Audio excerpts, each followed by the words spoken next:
سورہ البقرہ آیت نمبر 137 تجوید کے ساتھ. سبسکرائب، لائک، شیئر لازمی کریں. صدقہ جاریہ آن لائن کے لیے ڈسکرپشن میں نمبر موجود ہے. شروع کرتے ہیں. بسم اللہ الرحمن الرحیم. فَإِن، اب دیکھو فا کو نہیں کھینچنا کیونکہ فا کے اوپر ڈائریکٹ اوپر زبر ہے، اس کے بعد کچھ بھی نہیں، اس کے بعد جو الف آ رہا ہے اس کے نیچے بھی زیر ہے. دونوں کو فَإِن، حمزہ نون زیر ان، ٹھیک ہے.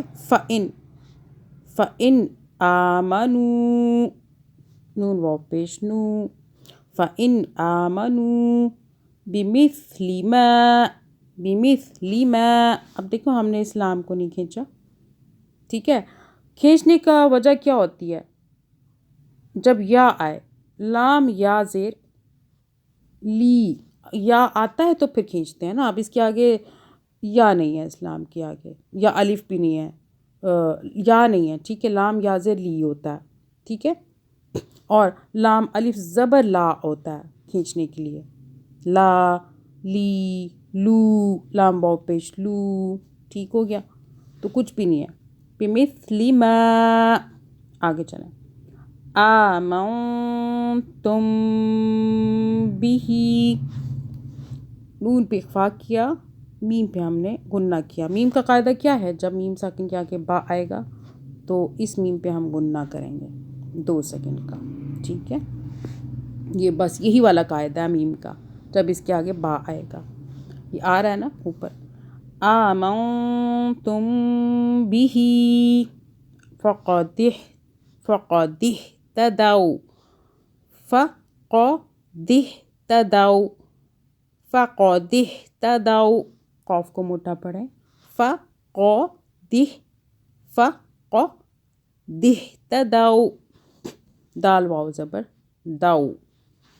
آگے چلیں. اخفاء کا قاعدہ. وَإِن تَوَلَّوْا، لام واو زبر لو، تولو، لام کی تو واضح بھی بنائی ہم نے.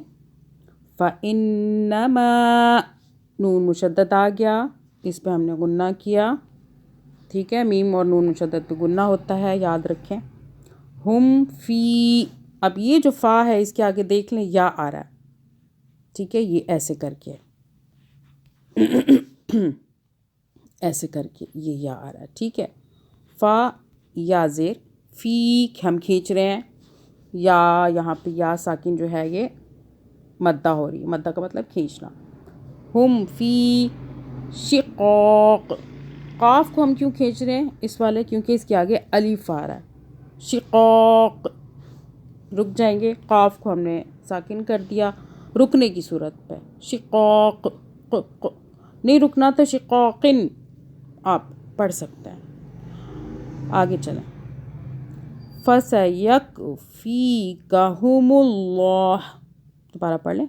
فَسَيَكْفِيكَهُمُ اللَّهُ، فَسَيَكْفِيكَهُمُ اللَّهُ، فَسَيَكْفِيكَهُمُ اللَّهُ وَهُوَ السَّمِيعُ الْعَلِيمُ. صدق اللہ العظیم. انشاءاللہ تعالی اب اس کے بعد جو ہے اب آپ کو جو ہے قرآن پاک کا جو ترجمہ ہے وہ بھی ملے گا. ہم تقریباً ترجمے تک پہنچ چکے ہیں انشاءاللہ تعالی. جزاک اللہ.